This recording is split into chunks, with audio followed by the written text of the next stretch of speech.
Вот это холодильник. Обалдеть просто. Супер-пупер. Мам, открой. О,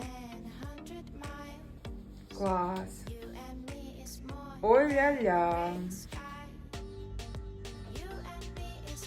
А вот рядом стоит холодильник, которому 35 лет.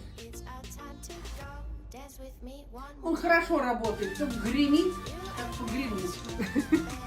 А полностью весь ролик и покупки бытовой техники вы можете посмотреть на моем канале Анастасия Флешка. Всех жду в гости, подписывайтесь на мой канал.